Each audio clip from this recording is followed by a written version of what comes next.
Choose life. Choose a job. Choose a career. Choose a family. Choose a fucking big television. Choose washing machines, cars, compact disc players and electrical tin openers.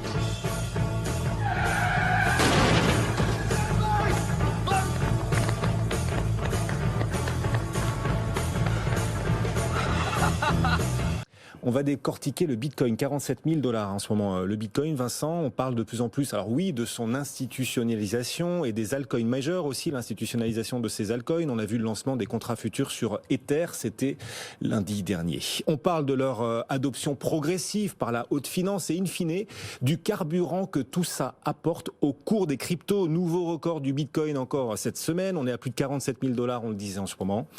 Est-ce qu'on arrive, Vincent, à distinguer dans ce prix, dans ces records, dans ce cours du Bitcoin, la part de fondamentaux, la part de financiers, la part de spéculation? Est-ce qu'on arrive à mesurer ça? Alors, mesurer, je ne sais pas, mais voilà la cartographie que je peux vous faire. Pour les détracteurs du Bitcoin, ça vaut zéro, ça vaut du vent, etc. Alors, si on pose les choses, si on creuse un peu, la valeur du Bitcoin, c'est d'abord sa valeur commerçante. On va comparer ça à une monnaie classique. Sa valeur commerçante, c'est-à-dire son utilisation comme moyen de paiement, par les sites web commerçants, et puis on le voit depuis quelques mois, le rôle de PayPal, qu'il a intégré à son système de paiement, Visa, Mastercard, on parle maintenant beaucoup de l'entrée comme ça du Bitcoin dans les grands noms de la monnaie. Mais ce qui est certain, c'est donc que le Bitcoin est consommé, il est demandé. Et face à ça, donc, il y a une offre. À la différence d'une monnaie classique, les monnaies classiques, la masse monétaire d'une monnaie classique, ça monte de manière verticale. C'est une pente ascendante avec un degré croissant. La quantité de Bitcoin, elle est fixée à 21 millions. La quantité de Bitcoin, elle augmente chaque année, mais elle augmente de moins en moins vite. Et donc, il y a un processus de rareté. La demande, elle augmente. La production de Bitcoin, elle augmente, mais de moins en moins vite. Et donc, rien que ça crée une valeur intrinsèque au Bitcoin. Maintenant, vous en parliez à l'instant, la valeur financière, moi, je vois deux aspects. On en a parlé cette semaine, son adoption par les trésoriers d'entreprise. Alors, si c'est une grande entreprise, tant mieux. Ceux qui doivent gérer les tableaux de trésorerie. Puis, tout au bout, il y a le free cash flow. S'ils décident de l'investir, ça va soutenir la demande financière. Et puis, il y a son adoption par la haute finance à travers les options, les contrats futurs. Et oui, là, c'est une réalité. De mémoire, sur les options Bitcoin, sur les derniers mois, on atteint une position ouverte de 1 ou 2 milliards. Enfin, je veux dire, ça devient quand même conséquent. Une position ouverte, c'est des positions spéculatives Alors, l'open interest, la position ouverte, ce sont les positions ouvertes, les options qui sont achetées et vendues, les positions en cours sur les options. Donc, il y a une adoption aussi par la haute finance. Maintenant, quelle est la part de tout ça dans la valeur de Bitcoin? Franchement, aucune idée, j'ai pas l'algorithme magique. C'est compliqué à dire, mais vous nous dites l'effet rareté donne sa valeur au Bitcoin. L'effet rareté, c'est pas un actif physique le Bitcoin, mais c'est par la rareté qu'il pourrait presque être comparable à un actif physique quelque part. Oui, tout à fait, parce qu'on ne pourra pas en produire plus de 21 millions d'unités. C'est le code informatique, c'est comme ça que ça a été fait. Donc moi, je pense que c'est surtout là d'où vient la dynamique haussière de son prix. Et je rajouterais que c'est aussi un moyen de paiement incensurable. Ce qui est quand même assez pratique, ce qui n'est pas le cas de l'euro ou du dollar. Une banque peut interrompre un paiement et aussi c'est plus facilement transportable. Une pépite d'or, un lingot, c'est quand même difficile à transporter. Un Bitcoin, c'est une transaction informatique quelque part. C'est très intéressant. Alors tous ceux qui nous écoutent, qui nous regardent, il y a les habitués des crypto-monnaies, il y a ceux qui découvrent, auxquels on rappelle les traditionnels conseils de prudence. C'est bien sûr un actif quand même très très très volatile. Si vous choisissez d'y investir, vous n'y investissez que l'argent que vous seriez prêt à perdre ou l'argent dont vous n'avez pas besoin, ça bouge extrêmement vite.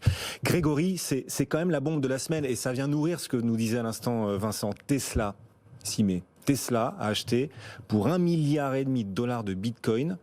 Est-ce qu'on a une idée d'ailleurs de ce que Tesla et Elon Musk vont faire avec ces bitcoins? Oui, tout ça a été communiqué très clairement dans le document envoyé à la SEC, le régulateur boursier. Tout simplement, c'est pour offrir du rendement sur une partie des liquidités qui ne leur servent pas immédiatement.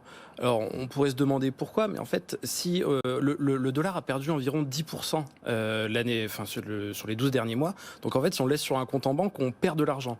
Donc pourquoi ne pas en mettre une petite partie sur le Bitcoin, qui lui a fait plus de 380% de rendement sur les 12 derniers mois.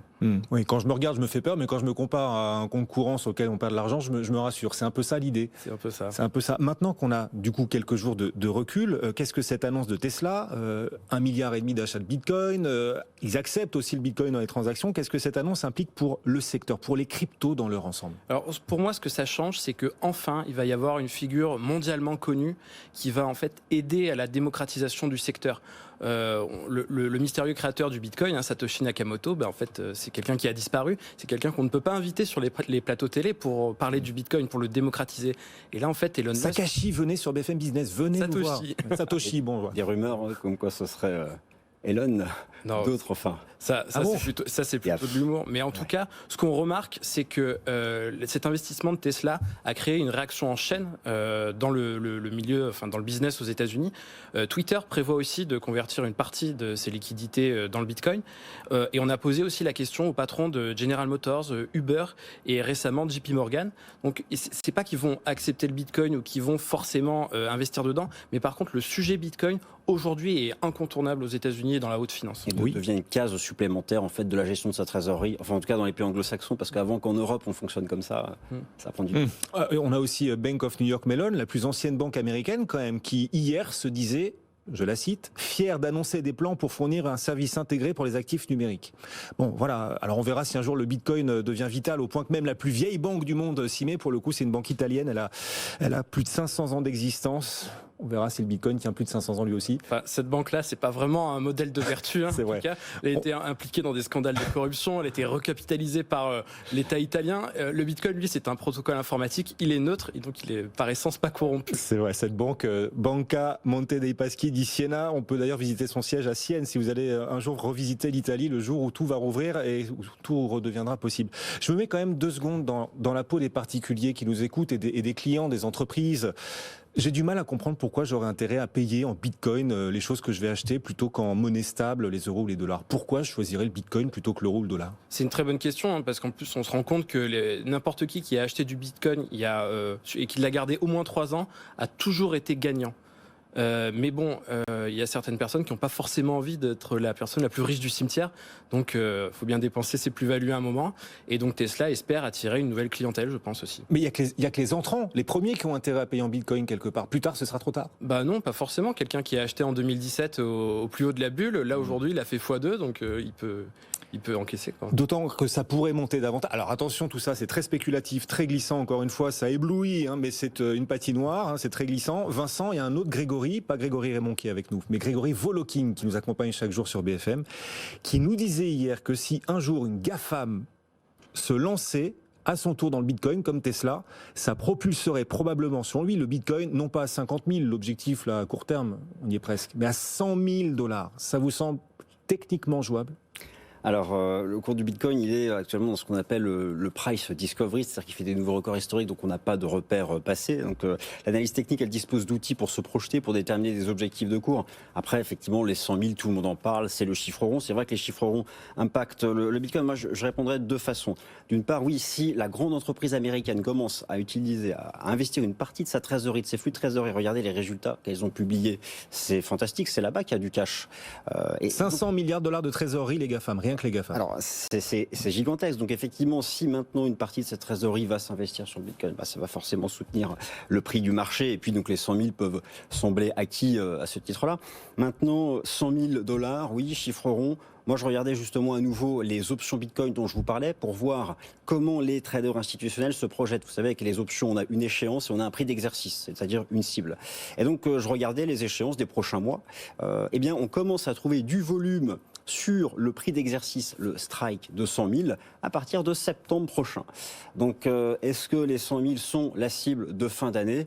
Eh bien, en tout cas, c'est la tendance actuelle. Ça semble crédible. Ouais, c'est un point d'interrogation quand même. Voilà. Oui, bien sûr. Et puis, j'ajouterais juste une chose par rapport à ce dont on parlait à l'instant. Pour que vraiment Bitcoin soit adopté en tant que monnaie à long terme, il faudra vraiment que la volatilité, le drawdown, tout ça diminue. Donc, ça va prendre quand même du temps. Oui, c'est ça, parce que je vous demandais justement quel intérêt en tant que particulier j'aurais à choisir de payer en Bitcoin. La volatilité par rapport à l'euro ou au dollar, elle m'effraie un peu. Moi, particulier, petit client, pour le moment, rien. C'est de la diversification, mais voilà. D'accord.